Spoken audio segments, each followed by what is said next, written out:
That's just the reason that we need to get it. They weren't giving me anything. I don't know. Invocation given by Mr. Bailey, pledge allegiance given by Mr. Ashburn. Let us pray. Father God, just thank you for tonight and allowing us all to be here, Lord. Just want to thank you for having our children home for this Christmas break, Lord, and we just lift them up to you now as they begin school. And Lord, just keep your hand on our college kids as they travel. Father, we ask you to keep your hand on our military as they serve us, and Lord, just bring them home safe. In Jesus' name I pray. Amen. Amen. I pledge allegiance to the flag of the United States of America and to the republic for which it stands, one nation, under God, indivisible, with liberty and justice for all.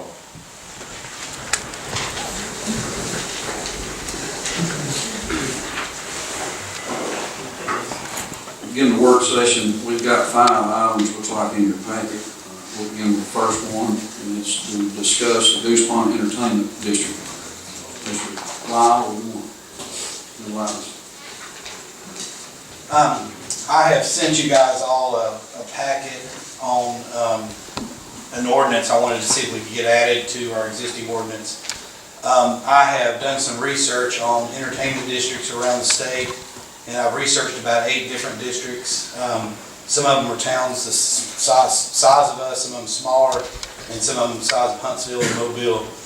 And I took a little bit from each district and kind of wrote some ideas and an outline for an ordinance that would allow Goose Pond to have an entertainment district that would be located from the Civic Center to the amphitheater. And of course, the width doesn't matter. It would not include the campground.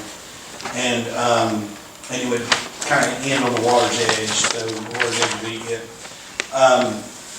I wrote that in 4 parts. The first part deals with something I noticed when I was reading, some things that would help the event coordinator in our city on having some events, and I think it's the first 2 parts to it. The second part would be basically the city of Scottsboro allowing an entertainment district within the city limits. And then the third part would be specifically the specifics for Goose Pond Colony that deals with the golf course and deals with different things that might not be dealt with in another area. And then the fourth part would be, if it gets passed, would be policies that we would pass as an entity through our board. And the reason why I have that on there is if there's something we need to add to give it some little teeth into some areas that we would like to do it through our own board and make those changes. And we wouldn't step back from what the council had approved, but we would, if we decided there was something that we hadn't thought of, we would just pass it through our policies, unless it become a real big issue, and then I'd have to come back and ask for an amendment through you guys. But I'm asking, if you guys could review that and look at that, and I'd like to be put on the agenda and see if we can get this added to our existing ordinance that we have. Does anybody have any questions? I know Mayor and I have talked about this a lot, and there may have been something I missed that was important in my research. I think it's about 19 pages long, so it's pretty detailed. A lot of information here. And something else I'd like to add, he mentioned it encompasses the Civic Center, and we've had some brief discussions in our budget meetings and individually, and Lyle and Matt and I have had a lot of discussions that as we consider this, or you consider this, I'd also like for you to consider allowing Goose Pond Colony to take over the Civic Center again and manage it as well.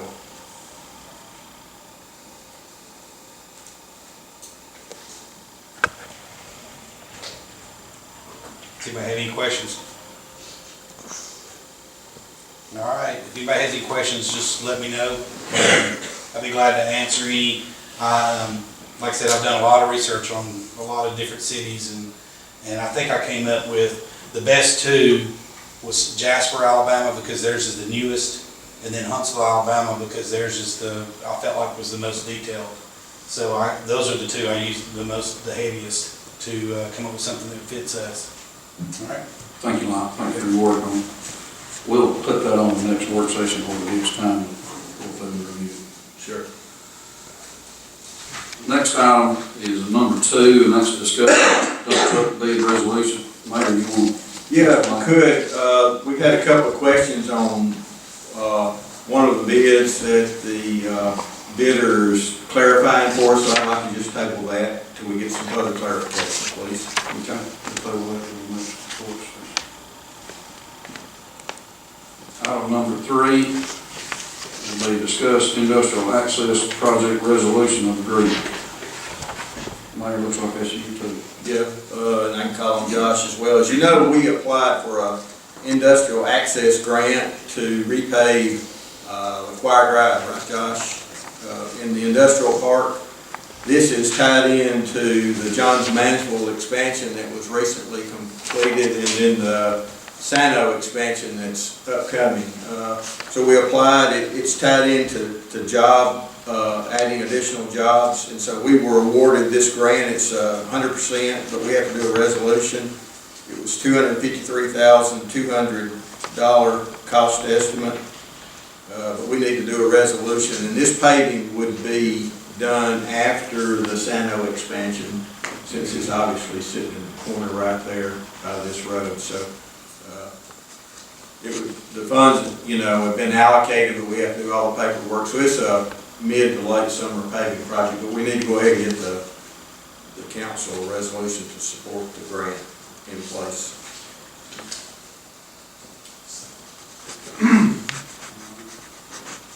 Mr. Kimber will draw up a resolution to address that, and we'll put it on the agenda for next week.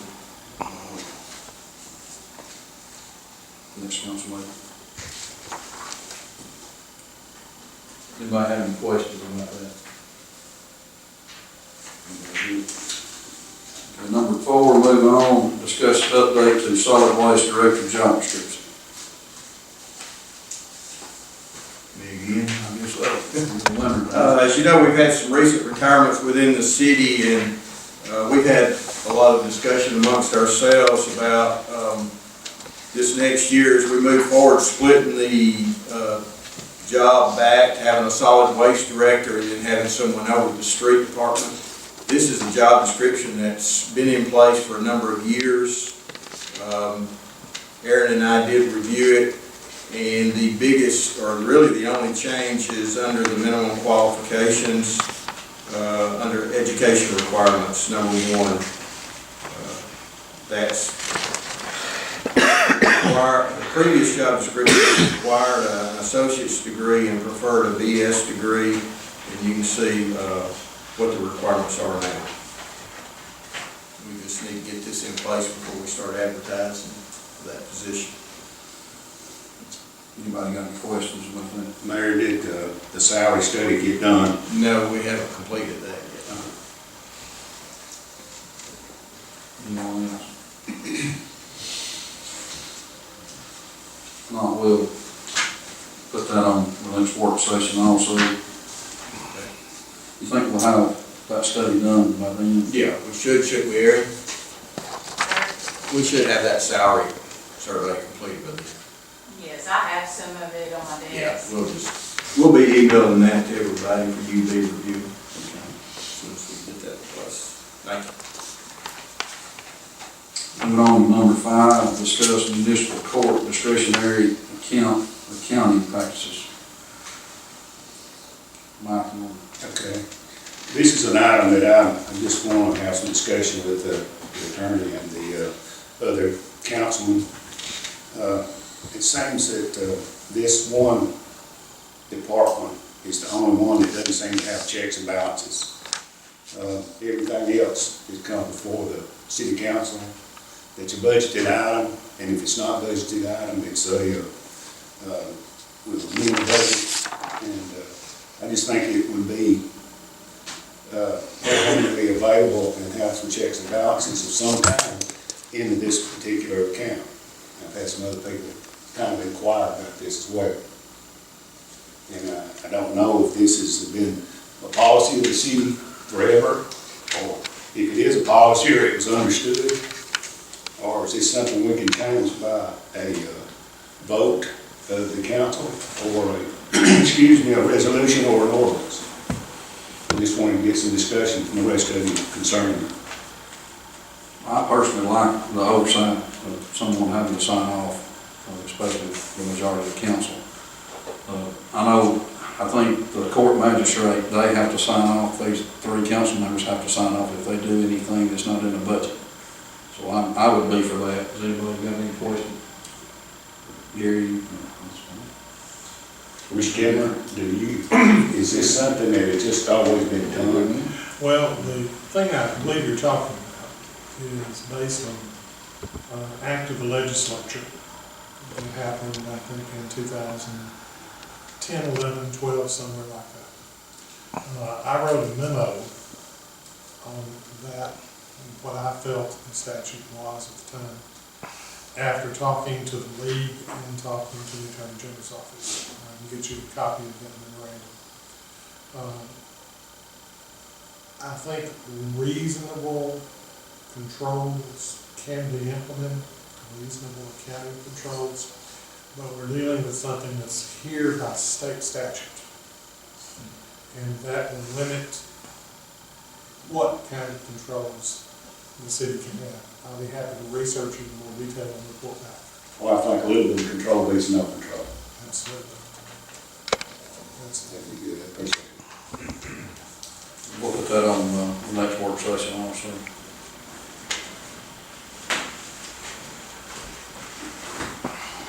That completes the 5 items. We'll go to reports. We've got delegation JP.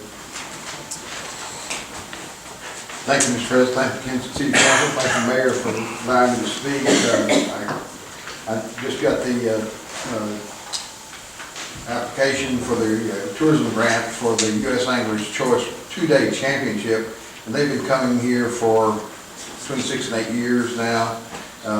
Off and on, there have been a few breaks, but they love our area. As a matter of fact, a few of those anglers have purchased homes here. None of these anglers are from in-state. They're from all out of state, so we get a full advantage of them staying overnight, and they stay over at least a week. A lot of them stay more than a week. They take up their vacation time to come here and bring their families and enjoy our area. They truly enjoy our area.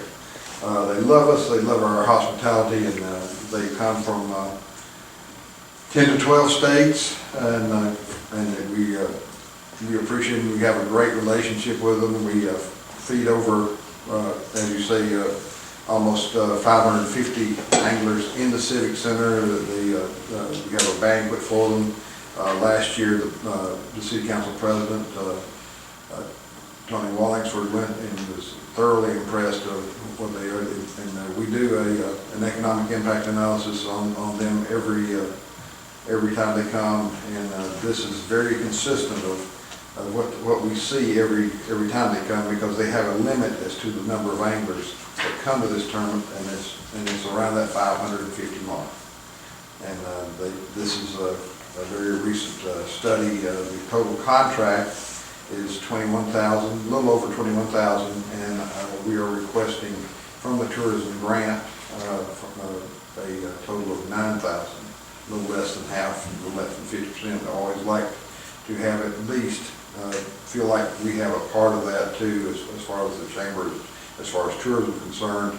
And but this enables us to bring and again, I say more than thank you for the city for enabling this tourism grant, because we do, or enables us to bring in bigger tournaments, better tournaments, and more economic impact to the city because of what we can bring in based on the amount of money. Because in the past, we've not been able to do that. Just didn't have the money to do it. And that's why we're asking the $9,000 over that. And it does have a terrific return. As you see at the bottom, we have an estimated taxes collected related to this U.S. Anglers Choice. And I do say estimated, that's the only one. For the most part, the economic impact study has a 1 to 2% margin of error, and it's based on a model made by Dr. David Duravi from Auburn University, Montgomery. And I feel very confident in those numbers that are coming through the economic impact based on the number of anglers that are registered.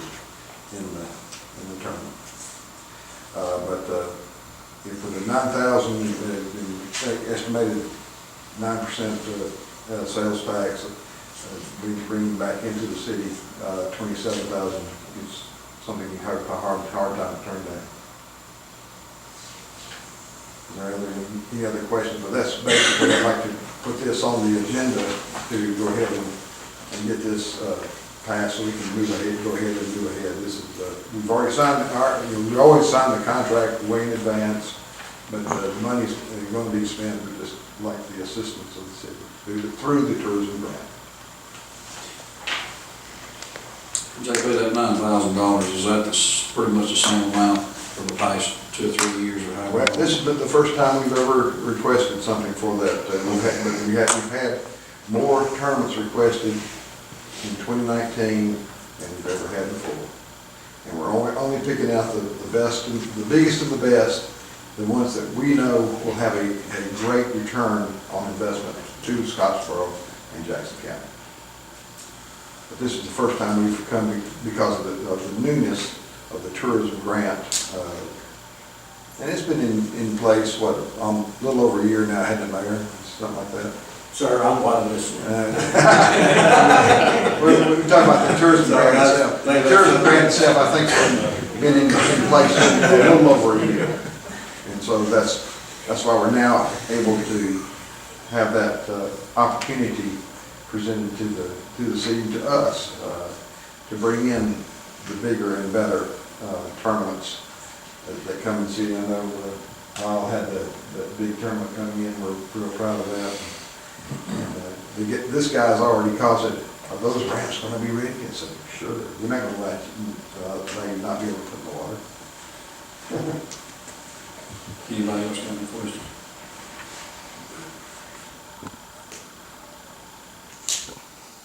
No, we'll put that on next week's agenda. Thanks, sir. Yes, sir. Reports, Mayor? The only thing I've got, as you know, we advertised back in December for a forester to work on the city's behalf for looking at the timber and so forth at Goose Pond Colony, and I'd like to have a couple of council members appointed to help me review their qualifications. I've talked to some on the phone, but to review it, come up with a recommendation so we can move forward.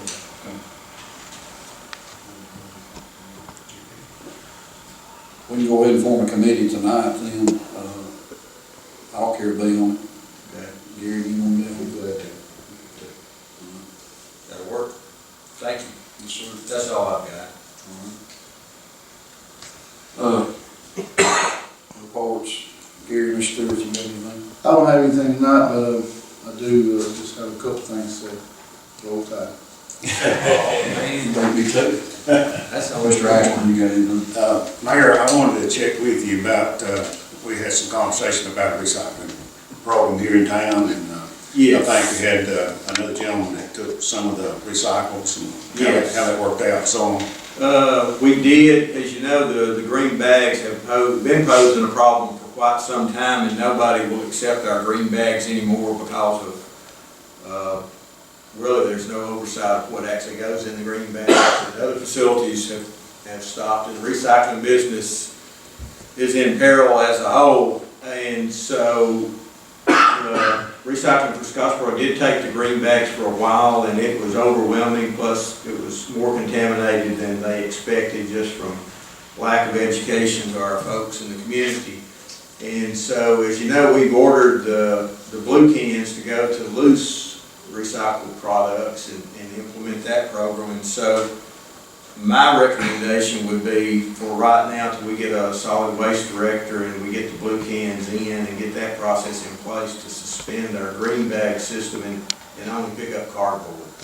I mean, we do have drop-off points. There's 4 within Scottsboro that people could take their recycling. They would have to sort it themselves, but I think until we can get things under control, we need to suspend the recycling except for cardboard. How would we make people aware to start doing it? We've got 2 newspapers sitting here, and then we could do a posting, and then we could just stop picking the green bags up, and they'd have to put it in their trash. I know it's going to impact our landfill some, but I don't think for, a month or 6 weeks, it's gonna be detrimental. I think it's more detrimental the way it's going right now than it would be, we'll just have to do a mix here with our city Facebook page and, our city website, Clarion Sentinel. We just have to get the word out that until, further notice, we could only do cardboard. Do you think we can have our cans in 6 weeks? We have issued a PO, haven't we, Rick, and they're supposed to start shipping the cans this month. They're gonna ship it in 3 different shipments. Do you think once we get the blue cans, the people that were picking up our recycled would start back? We've got to discuss that. We'll have to do somebody. I know, Morris has reached out to some other folks trying to help us, and the city of Decatur recycles for several outlying communities around them, Hartselle, Athens, so forth, and they're at capacity with their recycling program. And so we would have to, we'll have to reach out to Birmingham. I've contacted somebody outside of Atlanta to see if they're interested. The rule of thumb on recycling right now is a penny a pound for your cans and plastic and your steel cans. A penny a pound is what they're paying, not counting cardboard. And so I'd be glad to give it to them just so we can get rid of it. yeah, I agree. But our current product that's baled to recycle, we're still struggling to do something with it because it's as they call it, it's contaminated. But I think we'd be wise to suspend our program for right now. We're gonna pick a date when the time comes to do this. Tomorrow. I mean, it sooner than later. Yeah, something's got to be done. That's all. Mr. Bowden? No, thank you. I don't have anything other than just appreciate everyone coming out. You're done making tips, right? Go ahead. Let me clarify that. I mean, if the council doesn't have an issue with it, then as soon as the papers can get the word out, we get the word out, and, effective this week, we'll stop picking them up separately. It's a voluntary program as it is, isn't it, Mr. Gilmer? It's a voluntary program. Yeah. I mean, people are still free to take their individual to the 4 different drop-off points themselves, so, we're not prohibiting anybody from doing anything. Yeah, those signs are still available. Yes, I think we need to publish where those sites are. I'm We sure will. some people don't know where they're at. we'll get together in the morning and put something together, we'll get it out. Thank you. With that, we stand adjourned.